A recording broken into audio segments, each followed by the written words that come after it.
Hello there.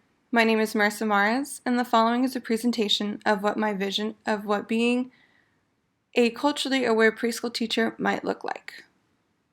To understand what it means to be culturally aware, let's look at a definition of what culture is according to Edward B. Tyler.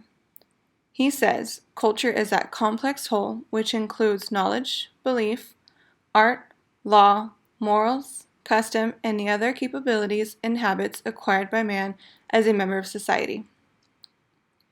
In my classroom, I will recognize each student for the type of learner they are.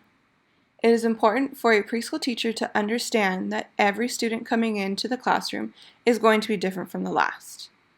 There are many different types of learners that I will encounter and will have to understand how to properly teach them. I will be conscious of the hidden curriculum and use that to positively shape their learning environment. According to Great Schools Partnership, hidden curriculum refers to the unwritten, unofficial, and often unintended lessons, values, and perspectives that students learn in school. Being in a school setting, there's going to be a lot of hidden curriculum for students to absorb.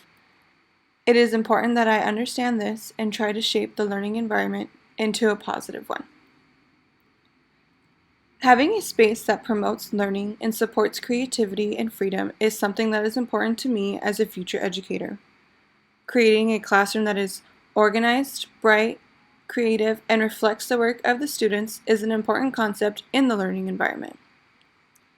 In my classroom, one way students will feel represented and welcome is through the decoration.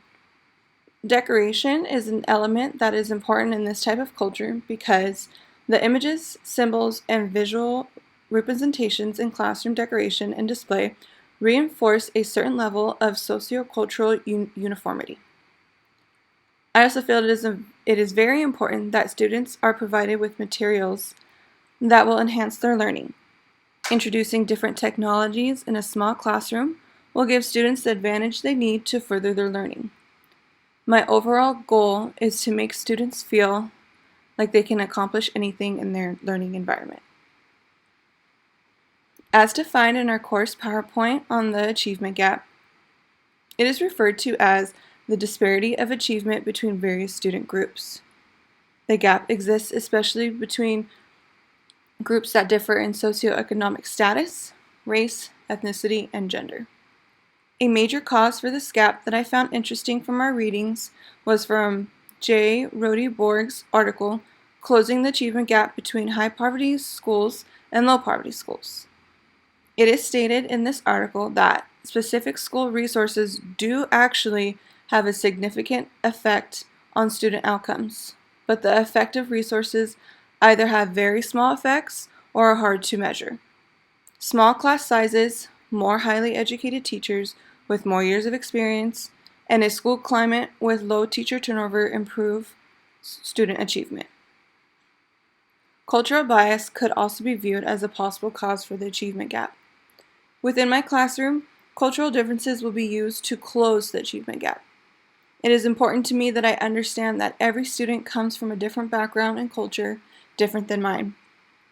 I value these differences and choose to use them to my advantage. Understanding their culture and background can help me better educate them in a way that is going to come easy to them versus making them work for their education.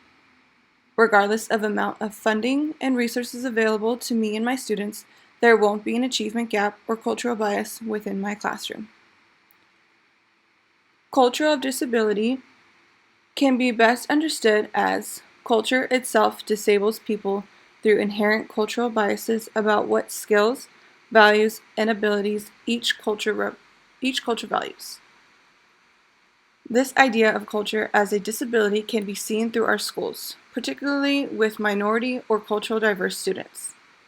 These students still experience negativity within their schools regardless of location. The idea of using one's own culture against them when it comes to their education needs to come to an end. Instead, culture needs to be celebrated and used as an advantage. Creating a classroom where cultural diversity is celebrated can help better the learning environment in which these students learn in. I will remember to be more aware and strengthen my cultural intelligences.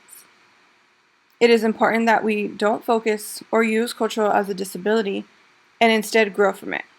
Within my classroom, I will see each student not as their culture or what limitations may be perceived with that, but instead as learners with endless possibilities for growing. Pop culture is inevitable. Students are going to be exposed to movies, television, radio, and above else, the internet. Each of these media sources send messages to young students about culture. With that in mind, the media can be used to help students better understand the culture they live in. As a preschool teacher, getting students of a young age to use pop culture as a reference to better understand culture is important. If we closely and critically observe life in schools, we can find rituals and procedures that give us clues to the culture of a school. In my classroom, it will be important to use rituals as a positive routine to help students prepare for their future.